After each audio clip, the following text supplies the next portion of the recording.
നമസ്കാരം. അപ്പോൾ നമ്മൾക്ക് കിട്ടിയിരിക്കുന്ന ഈ മെറ്റീരിയൽ ഒറ്റ നോട്ടത്തിൽ വളരെ സിമ്പിളായിട്ട് തോന്നാം. കുട്ടികൾക്കുള്ള ഒരു മലയാളം പാഠം. പേര് എൻ്റെ ദിവസത്തിൻ്റെ താളം. 5 വയസ്സുകാരൻ മഷാൽ, പിന്നെ 3 വയസ്സുകാരൻ ഐദിൻ. ഈ 2 സഹോദരന്മാരുടെ ഒരു സാധാരണ പ്രഭാതം. അത്രയുള്ളൂ. പക്ഷേ ഇതിലേക്കൊന്ന് ശ്രദ്ധിച്ചു നോക്കുമ്പോഴാണ് ഇതിൻ്റെ ഒരു ഭംഗി നമുക്ക് മനസ്സിലാകുന്നത്. കാരണം ഇതൊരു സാധാരണ ഭാഷാപാഠമല്ല. ദിനചര്യകൾ പഠിപ്പിക്കുന്നതിനപ്പുറം വളരെ സൂക്ഷ്മമായ ചില വാക്കുകളിലൂടെ അവരിതിനെ പവർ വേർഡുകൾ എന്നാണ് വിളിക്കുന്നത്. ഈ വാക്കുകൾ ഉപയോഗിച്ച് എങ്ങനെയാണ് കുട്ടികളിൽ ഉത്തരവാദിത്വം, ശുചിത്വം, പിന്നെ ഈ സ്വയം പര്യാപ്തത അങ്ങനെയുള്ള വലിയ ആശയങ്ങൾ വളർത്തുന്നത്, അതാണ് നമ്മളിന്ന് നോക്കാൻ പോകുന്നത്. അപ്പോൾ വാക്കുകൾക്ക് പിന്നിലെ ഈ ഒരു തന്ത്രങ്ങളിലേക്ക് നമുക്കൊന്ന് ആഴത്തിലിറങ്ങിച്ചെല്ലാം. ശരി, അപ്പോൾ കഥ തുടങ്ങുന്നത് രാവിലെ 7 മണിക്കാണ്. മഷാൽ ഉണർന്നയുടൻ ചെയ്യുന്ന ആദ്യത്തെ കാര്യം സ്വന്തം കിടക്ക ക്രമീകരിക്കുന്നു എന്നതാണ്. ഓർഗനൈസ് ചെയ്യുക. പാഠത്തിൽ പറയുന്നത് ഇത് മുറിക്കൊരു സമാധാനം നൽകുന്നു എന്നാണ്. അവൻ്റെ അനിയൻ ഐദിൻ തലയണകളൊക്കെ നേരെ വയ്ക്കാനും പിന്നെ ചിതറിക്കിടക്കുന്ന കളിപ്പാട്ടങ്ങൾ അടുക്കി വയ്ക്കാനും സഹായിക്കുന്നു. ടൈഡി. അപ്പോൾ എൻ്റെ ചോദ്യം, വൃത്തിയാക്കുക എന്ന് സിമ്പിളായിട്ട് പറയാമായിരുന്നില്ലേ? എന്തിനാണ് ക്രമീകരിക്കുക, അടുക്കി വയ്ക്കുക എന്നൊക്കെ? ഇതിലെന്തെങ്കിലും പ്രത്യേകതയുണ്ടോ? ആഹാ, തീർച്ചയായുമുണ്ട്. അവിടെയാണ് ഈ പാഠത്തിന്റെ ഒരു സൂക്ഷ്മത ഇരിക്കുന്നത്. നോക്കൂ, വൃത്തിയാക്കുക എന്ന് പറയുമ്പോൾ അത് പലപ്പോഴും ഒരു നിർബന്ധത്തിന്റെ സ്വരമുള്ള വാക്കാണ്. അമ്മയോ അച്ഛനോ പറയുന്ന ഒരു ജോലി പോലെ. എന്നാൽ ക്രമീകരിക്കുക, ഓർഗനൈസ് ചെയ്യുക എന്ന് പറയുമ്പോൾ അതിന്റെ അർത്ഥം തന്നെ മാറുന്നു. അതൊരു ചിട്ടപ്പെടുത്തലാണ്, ഒരു കൺട്രോൾ ഏറ്റെടുക്കലാണ്. മഷാൽ അവന്റെ സ്വന്തം ഇടം, അവന്റെ ഒരു ചെറിയ ലോകം ഒരു ചിട്ടയിലേക്ക് കൊണ്ടുവരികയാണ്. അത് അവനൊരു ശക്തിയും സംതൃപ്തിയും നൽകുന്നു. അപ്പോൾ വൃത്തികേടിൽ നിന്ന് വൃത്തിയിലേക്ക് എന്നതിലുപരി അലങ്കോലത്തിൽ നിന്ന് ക്രമത്തിലേക്ക് എന്ന വലിയൊരാശയമാണ് ആ ഒരൊറ്റ വാക്കിലൂടെ കൈമാറുന്നത്. ശരിയാണ്. ആ ഒരു വാക്കുമാറ്റം കൊണ്ട് തന്നെ ആ പ്രവൃത്തിയുടെ ഒരു ഓണർഷിപ്പ്, അതിൻ്റെ ഒരു ഉടമസ്ഥാവകാശം ആ കുട്ടിക്ക് കിട്ടുകയാണ്. ഞാൻ എൻ്റെ മുറി ക്രമീകരിച്ചു എന്ന് പറയുമ്പോൾ അതിലൊരു അഭിമാനമുണ്ടല്ലേ? അതെ. അപ്പോൾ ഐദിൻ്റെ കാര്യമോ? അവൻ കളിപ്പാട്ടങ്ങൾ അടുക്കി വയ്ക്കുമ്പോൾ അവനും ഈ ഒരു പ്രോസസ്സിന്റെ ഭാഗമാവുകയല്ലേ? കൃത്യമായി. അവിടെയാണ് സഹകരണത്തിന്റെയും ഒരു ടീം വർക്കിന്റെയും ഒക്കെ ആദ്യ പാഠം വരുന്നത്. ഐദിൻ ആ ഉത്തരവാദിത്വത്തിൽ പങ്കാളിയാവുകയാണ്. അവനും ആ മുറിയുടെ ഭാഗമാണ്. അത് ഭംഗിയായി സൂക്ഷിക്കുന്നതിൽ അവനും ഒരു പങ്കുണ്ട് എന്ന ചിന്ത അത് 3 വയസ്സിൽ തന്നെ കിട്ടുന്നു. ഇത് വെറുമൊരു ശീലം പഠിപ്പിക്കലല്ല, മറിച്ച് തങ്ങൾ ജീവിക്കുന്ന ചുറ്റുപാടിനോട് ഒരു ബഹുമാനവും ഉത്തരവാദിത്വവും വളർത്തുന്നതിന്റെ ആദ്യ പടിയാണ്. ആ ഉത്തരവാദിത്വവും ക്രമീകരണവും എന്ന ലക്ഷ്യം ഈ 2 ലളിതമായ പ്രവൃത്തികളിലൂടെ എത്ര ഭംഗിയായാണ് അവർ സാധിച്ചെടുക്കുന്നത്. അപ്പോ ശുചിത്വത്തിലൂടെ ഒരു ഉന്മേഷമൊക്കെ കിട്ടിക്കഴിഞ്ഞു. ഇനി അവർ അടുത്ത കാര്യത്തിലേക്ക് കടക്കുകയാണ്. ആ ദിവസത്തെ നേരിടാൻ തയ്യാറെടുക്കുക. ഇവിടെയാണ് സ്വന്തമായി തിരഞ്ഞെടുപ്പുകൾ നടത്താനും പുതിയ കഴിവുകൾ നേടാനുമുള്ളൊരവസരം വരുന്നത്. മഷാൽ സ്വന്തമായി വസ്ത്രങ്ങൾ തിരഞ്ഞെടുത്ത് ധരിക്കുന്നു, സെലക്ട് ചെയ്യുന്നു, എന്നിട്ട് മുടി ഭംഗിയായി ചീകിയൊതുക്കുന്നു. ഗ്രൂം. ആഹാ, ഇവിടെയും ആ വാക്കുകൾ വളരെ ശ്രദ്ധേയമാണ്.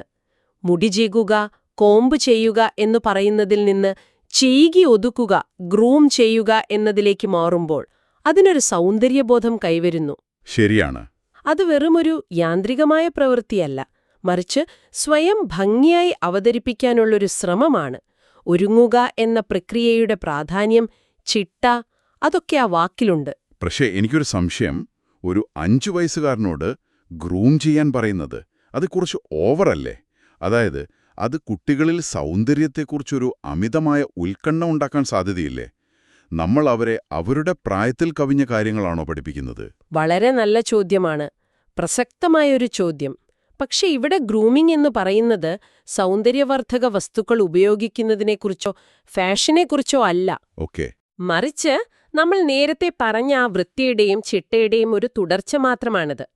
മുടി വൃത്തിയായി ചീകി വെക്കുന്നതും വസ്ത്രം നേരെ ധരിക്കുന്നതും അതൊക്കെ ആത്മവിശ്വാസം നൽകുന്ന കാര്യങ്ങളാണ്. അത് മറ്റുള്ളവർക്ക് വേണ്ടിയല്ല, അവനവന് വേണ്ടിയാണ്. സ്വയം ശ്രദ്ധിക്കുക, സെൽഫ് കെയർ എന്ന വലിയ ആശയത്തിന്റെ വളരെ ചെറിയൊരു പതിപ്പാണിത്. അത് ഉത്കണ്ഠയല്ല, മറിച്ച് ആത്മാഭിമാനമാണ് വളർത്തുന്നത്. ആ ഒരു കാഴ്ചപ്പാട് എനിക്കിഷ്ടപ്പെട്ടു. സ്വയം ശ്രദ്ധിക്കുന്നത് ആത്മാഭിമാനത്തിന്റെ ഭാഗമാണ് എന്ന ആശയം. അപ്പോൾ മഷാൽ വസ്ത്രം തിരഞ്ഞെടുക്കുന്നത് സെലക്ട് ചെയ്യുന്നത് അതെങ്ങനെയാണ് ഇതിനോട് ചേർന്ന് പോകുന്നത്? അത് വ്യക്തിത്വ വികാസത്തിലെ ഒരു നിർണായക ചുവടുവെപ്പാണ്.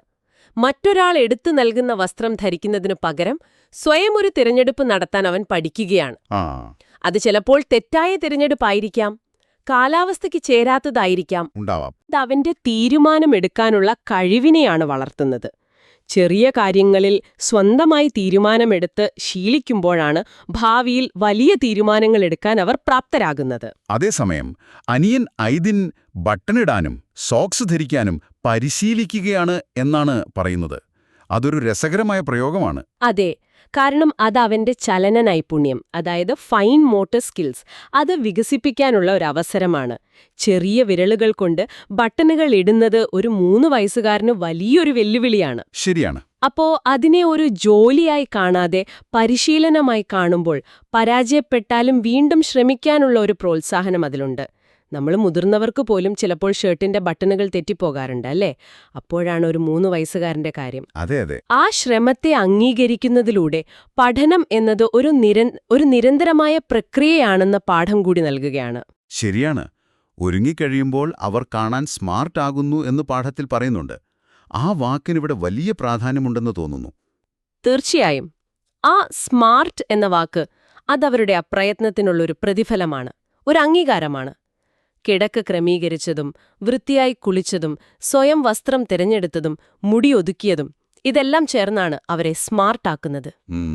അത് കാഴ്ചയിലെ ഭംഗി മാത്രമല്ല, ആ പ്രവൃത്തികളിലൂടെ നേടിയെടുത്ത ആത്മവിശ്വാസത്തിന്റെയും ചിട്ടയുടെയും ഒരു പ്രതിഫലനം കൂടിയാണ്. ഓക്കെ, അപ്പോൾ അവർ ഒരുങ്ങിക്കഴിഞ്ഞു, സ്മാർട്ടായി. ഇനി വേണ്ടത് ഊർജമാണ്, ദിവസത്തെ നേരിടാനുള്ള ഇന്ധനം. അടുത്ത ഭാഗം പ്രഭാത ഭക്ഷണത്തെക്കുറിച്ചാണ്. മഷാൽ പോഷകഗുണമുള്ള ഭക്ഷണം കഴിക്കുന്നു, എല്ലുകൾക്ക് ബലം കിട്ടാൻ പാൽ കുടിക്കുന്നു. ഇവിടെയാണ് ഒരുപക്ഷെ ഏറ്റവും വലിയ ആശയപരമായൊരു മാറ്റം സംഭവിക്കുന്നത്. ഭക്ഷണം അല്ലെങ്കിൽ ഫുഡ് എന്ന അടിസ്ഥാന വാക്കിൽ നിന്ന് പോഷകാഹാരം, ഊർജം, ഇന്ധനം തുടങ്ങിയ പവർ വേർഡുകളിലേക്ക് ഈ പാഠം നമ്മളെ കൊണ്ടുപോകുന്നു. എന്തിനാണ് ഭക്ഷണം കഴിക്കുന്നത് എന്നതിന്റെ കാരണം കുട്ടികൾക്ക് വ്യക്തമാക്കി കൊടുക്കുകയാണ്. വിശപ്പ് മാറ്റാൻ വേണ്ടി മാത്രമല്ല, ഈ ശരീരമെന്ന വാഹനത്തിന് ഓടാനും പ്രവർത്തിക്കാനും ഇന്ധനം ആവശ്യമാണ് എന്ന്. ഒരു ശാസ്ത്രീയമായ ആശയം വളരെ ലളിതമായി അവരിലേക്ക് എത്തുന്നു. അത് വളരെ ശക്തമായ ഒരു മാറ്റം തന്നെയാണ്. ഇത് മാതാപിതാക്കൾക്കും കുട്ടികൾക്കുമിടയിലുള്ള ഭക്ഷണത്തെക്കുറിച്ചുള്ള സംസാരത്തെ തന്നെ മാറ്റാൻ സഹായിക്കും. നിന്റെ പച്ചക്കറി കഴിക്ക് എന്നു പറയുന്നതിനു പകരം കളിക്കാനുള്ള ഊർജത്തിന് നമുക്കീ പോഷകാഹാരം കഴിക്കാം എന്നു പറയാം. അതെ, അത് കുട്ടികൾക്ക് കൂടുതൽ എളുപ്പത്തിൽ മനസ്സിലാകും. അവർക്കൊരു ലക്ഷ്യം കിട്ടുകയാണ്. അതെ, അത് ഭക്ഷണത്തോടുള്ള അവരുടെ മനോഭാവത്തെ തന്നെ മാറ്റും. ഇഷ്ടമില്ലാത്ത ഭക്ഷണം ഒഴിവാക്കുന്നതിനു പകരം ശരീരത്തിന് അതിന്റെ ആവശ്യമുണ്ട് എന്ന് മനസ്സിലാക്കാൻ ഇത് സഹായിച്ചേക്കാം. പാൽ കുടിക്കുന്നത് എല്ലുകൾക്ക് ബലം നൽകും എന്ന് പറയുമ്പോൾ ഓരോ ഭക്ഷണ പദാർത്ഥത്തിനും ശരീരത്തിൽ ഓരോ ധർമ്മമുണ്ടെന്ന ഒരു തിരിച്ചറിവ് അവരിലുണ്ടാകുന്നു. ഇത് ഭാവിയിൽ ആരോഗ്യകരമായ ഭക്ഷണശീലങ്ങൾ തിരഞ്ഞെടുക്കാൻ അവരെ സഹായിക്കുന്ന ഒരു ഇൻവെസ്റ്റ്മെന്റാണ്. ഇനി നമുക്ക് ഈ പാഠത്തിന്റെ ഹൃദയഭാഗത്തേക്ക് വരാം. ഇതിലെ പുതിയ പദാവലി ബോർഡ്.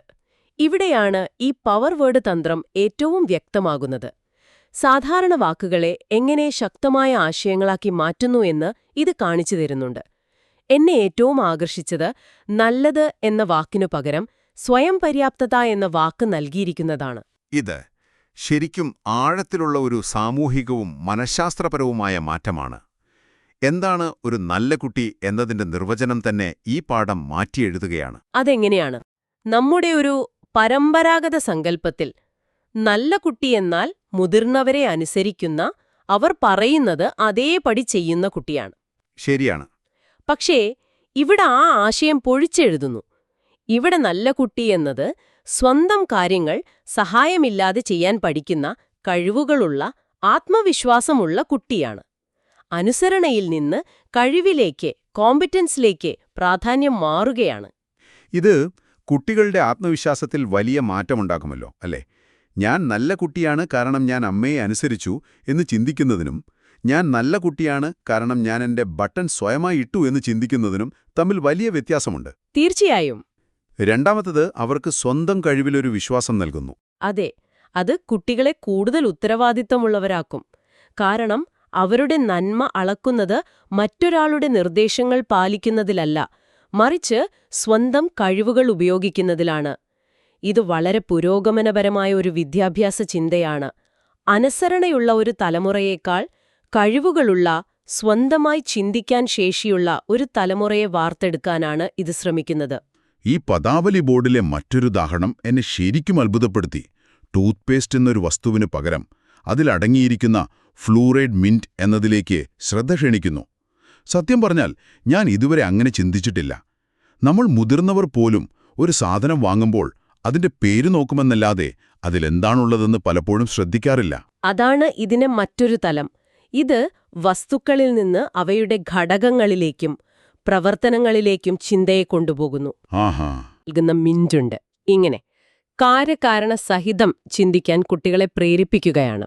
ഇതൊരു ശാസ്ത്രീയ ചിന്തയുടെ ആദ്യപടിയാണെന്ന് പറയാം, അല്ലേ? അതെ, എന്ത് എന്ന ചോദ്യത്തിൽ നിന്ന് എന്തിന്, എങ്ങനെ എന്ന ചോദ്യങ്ങളിലേക്ക് കുട്ടികളുടെ ചിന്തയെ വളർത്തുന്നു. അപ്പോൾ ഭാഷാപഠനം എന്നത് കേവലം പുതിയ വാക്കുകൾ പഠിക്കൽ മാത്രമല്ല, പുതിയ രീതിയിൽ ചിന്തിക്കാൻ പഠിക്കൽ കൂടിയാണ്. വൃത്തി എന്ന ഒരൊറ്റ ആശയത്തെ ക്രമീകരിക്കുക, പദപ്പിക്കുക, തേച്ചുമിനുക്കുക എന്നിങ്ങനെ വിഭജിച്ച് ഓരോന്നിനും അതിൻ്റേതായ അർത്ഥവും പ്രാധാന്യവും നൽകുന്നു. ഭക്ഷണമെന്നതിനെ പോഷകാഹാരം, ഇന്ധനം എന്നൊക്കെ മാറ്റി ചിന്തിപ്പിക്കുന്നു. അതെ, നമ്മൾ ഇതിനെ ആകെയൊന്ന് ബന്ധിപ്പിച്ചു നോക്കിയാൽ ഇത് കുട്ടികളെ എങ്ങനെ ചിന്തിക്കണം എന്ന് പഠിപ്പിക്കുകയാണ്. ഒരു പ്രവൃത്തി ചെയ്യുമ്പോൾ അതെന്തിനാണ് ചെയ്യുന്നത്, എങ്ങനെയാണ് ഏറ്റവും ഭംഗിയായി ചെയ്യാനാവുക, അതിന്റെ ഫലം എന്തായിരിക്കും എന്നെല്ലാം ചിന്തിക്കാൻ ഈ പവർ വേർഡുകൾ അവരെ സഹായിക്കുന്നു. ശരിയാണ്. ദിനചര്യയെ ഒരു യാന്ത്രികമായ മടുപ്പിക്കുന്ന പ്രവൃത്തിയല്ലാതാക്കി ഓരോ നിമിഷവും അർത്ഥപൂർണമായ ഒരു പഠനാനുഭവമാക്കി മാറ്റുന്നു. അപ്പോൾ നമ്മൾ കണ്ടതുപോലെ ഇതൊരു സാധാരണ മലയാളം പാഠം എന്നതിലുപരി കുട്ടികളുടെ ചിന്തയെയും സ്വഭാവത്തെയും രൂപപ്പെടുത്താൻ കഴിയുന്ന ഒരു ശക്തമായ ഉപകരണമാണ്. ലളിതമായ വാക്കുകളിൽ നിന്ന് ശക്തമായ ആശയങ്ങളിലേക്ക്, എന്തു ചെയ്യുന്നു എന്നതിൽ നിന്ന് എന്തിനു ചെയ്യുന്നു എന്ന ചിന്തയിലേക്ക് കുട്ടികളെ നയിക്കുകയാണ് ഈ പാഠം. ഓരോ പ്രവൃത്തിക്കും ഒരു ലക്ഷ്യമുണ്ടെന്നും അത് ഭംഗിയാളി ചെയ്യുമ്പോൾ നമുക്ക് തന്നെ സംതൃപ്തി ലഭിക്കുമെന്നുമുള്ള ഒരു വലിയ ജീവിതപാഠം മഷാലിന്റെയും ഐദിന്റെയും ഈ ചെറിയ പ്രഭാതത്തിലൂടെ നമുക്ക് കിട്ടുന്നുണ്ട്. ശരിയാണ്. ഇന്ന് നിങ്ങൾക്കും ബാധകമാണ്. നമ്മുടെ എല്ലാം ജീവിതത്തിൽ ദിനചര്യകളുണ്ട്. ഈ പാഠത്തിന്റെ അവസാനത്തിൽ ചോദിക്കുന്നത് പോലെ നിങ്ങൾ എല്ലാ ദിവസവും രാവിലെ എത്ര മണിക്കാണ് ഉണരുന്നത്? ആ ചോദ്യത്തിനപ്പുറം ഒരു ചിന്ത കൂടി ഞങ്ങൾ നിങ്ങൾക്ക് നൽകുന്നു. നിങ്ങളുടെ ദൈനംദിന പ്രവൃത്തികളെ വിവരിക്കാൻ എന്ത് പവർ വേർഡുകൾ നിങ്ങൾക്ക് ഉപയോഗിക്കാൻ കഴിയും? നല്ലൊരു ചോദ്യമാണ്. രാവിലെ ചായ കുടിക്കുന്നത് വെറുമൊരു ശീലം എന്നതിലുപരി ദിവസത്തേക്കുള്ള ഒരു ഊർജം നിറയ്ക്കൽ ആക്കാൻ സാധിക്കുമോ? ഓഫീസിലേക്ക് ഡ്രൈവ് ചെയ്യുന്നത് ഒരു ലക്ഷ്യത്തിലേക്കുള്ള യാത്രയായും വ്യായാമം ചെയ്യുന്നത് ശരീരത്തെ ബലപ്പെടുത്തലായും കാണാൻ കഴിയുമോ? കൊള്ളാം. നിങ്ങളുടെ സാധാരണ ശീലങ്ങളെക്കുറിച്ച് പുതിയ രീതിയിൽ ചിന്തിക്കാനും അതിന് പുതിയ അർത്ഥങ്ങൾ നൽകാൻ ഇതൊരു പ്രചോദനമാകട്ടെ.